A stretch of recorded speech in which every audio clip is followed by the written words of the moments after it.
So we talked about the NFC South. Now we have to discuss two of the top teams from the AFC South.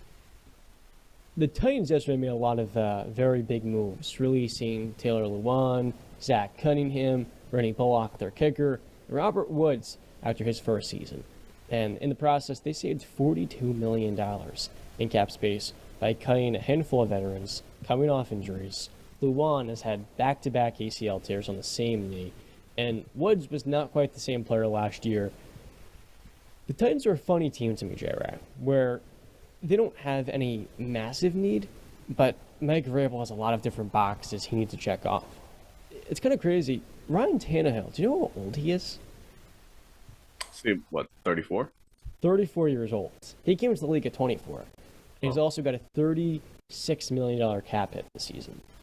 And because of Malik Willis's, just lack of readiness last season, Malik Willis puts the Titans into a really tough spot where you took a draft and stash in the third round that you hoped would be able to fill in for Tannehill, and he just couldn't play in year one. So now you have the question, do we wait a year in Willis knowing, he's got such a low floor, even if he develops, it's going to be a low-end backup, or do we actually move up this year in the draft and maybe trade for a quarterback in the first round potentially, given there are other pressing needs on this team? So they have the 11th pick in the 42nd. What's your general feel on the Titans? Where do you think they can upgrade coming off a year where last two seasons they're second and first in injuries, and yet it's still hung right around the thick of the AFC, winning their division a year ago, getting the number one seed, and this year still almost winning it And in not spite too of far out. all of those injuries. When going into the season, I looked at the Titans and I immediately said, "Yeah, this is going to be a down year." You get rid of AJ Brown, you lose Julio. While Julio didn't make that glaring impact, you still lose two big receivers. You're 1 and 2, and now you go out with Robert Woods and Traylon Burks. And while Traylon Burks started to come on towards of late, Robert Woods seems to be ecstatic to be out of Tennessee. I think he tweeted, "I'm free," after he got released. So yeah, so he must have not liked it over there. But one thing about the Tennessee Titans, I'll say, is you can always expect them to be competitive. You can always expect a lot of fight out of this team because of Mike Vrabel. He's a very good coach. This will always be a well-coached team.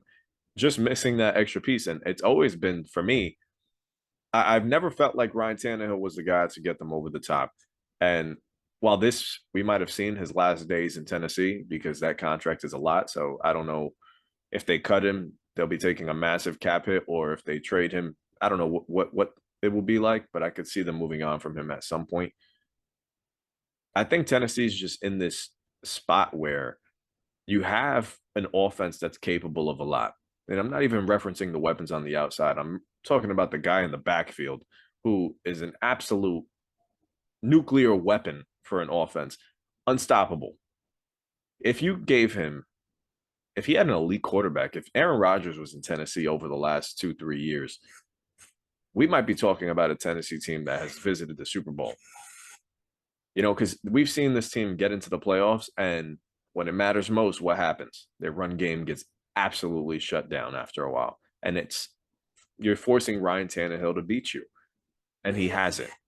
So for me, I think Tennessee really needs to go out there and find who is their franchise guy and just bite the bullet and say, okay, maybe Malik Willis isn't that, because the game looked way too fast for him.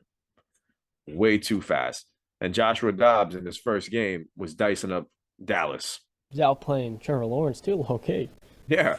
So I think you really need to find a guy. I don't know if that franchise quarterback is out there. That's the thing. Now with these draft experts, it feels like they're calling everybody a franchise potential quarterback. I mean, you're saying Anthony Richardson is the next big thing, and he hadn't had one big season in college. So Tennessee really needs to find their guy under center. And I feel like after that, things will start to take off for this team. Until then, I feel like they'll always be just a middle of the pack squad as far as what you're going to get. They might win a couple of games. They might squeeze into the playoffs, but they're not going to shock the world. Yeah, Henry had himself another monster season, 1,500 on the ground, in his age 28 season, just turned 29. I feel like the Titans have a very underrated group of weapons, because last year Traylon Burks was not healthy, but when he played, he was really good. Kyle Phillips was a slot receiver they took in the 5th round of UCLA. He reminds me of Hunter Renfrow a little bit, but he was hurt almost the entire year. So you look at those two weapons. They also have this backup tight end named Chiga Konkwu, who I felt like was making big-time plays at tight end as third string almost every couple of weeks, almost every week, with Austin Hooper and George Swam ahead of him, 2 free agents. They don't have many key, UFAs this offseason. The good news is they're probably not going to be a playoff team next year. And so you have multiple years of top 10, top 12 first-round draft picks to build out this offensive line. With Luan and his injuries and Ben Jones, their really good center, being definitely up there in age. What is he? He might be 34 plus. They really do need to get younger in the interior. Ben Jones is 33.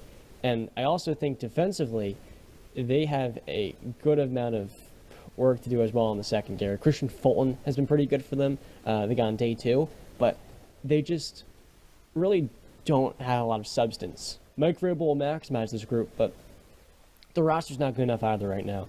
So if I'm Tennessee in the draft, I might be looking to go receiver at 11, but I think the best thing to do would be to trade back, get multiple draft picks to upgrade this roster, build out the line like I said. You've got a really good D-line, a really good one with Tart and Jeffrey Simmons. Those guys are studs. And they've got Lawn as well, Lawn Jr. He was great for them at linebacker this season. They can stop the run. It's really just a matter of filling out those other parts. And then next year, I think, when you win 6 or 7 games probably again in this division, you look to trade up for that quarterback, whether it's Drake May, there's the kid from Michigan, and there's also, of course, out of USC, Caleb Williams. Don't think they'll be in those sweepstakes. But the good news is with Mike Vrabel, you're not going to bottom out. And I think for as long as he's here, they're going to have a strong culture. I felt like that Robert Woods comment was kind of weird.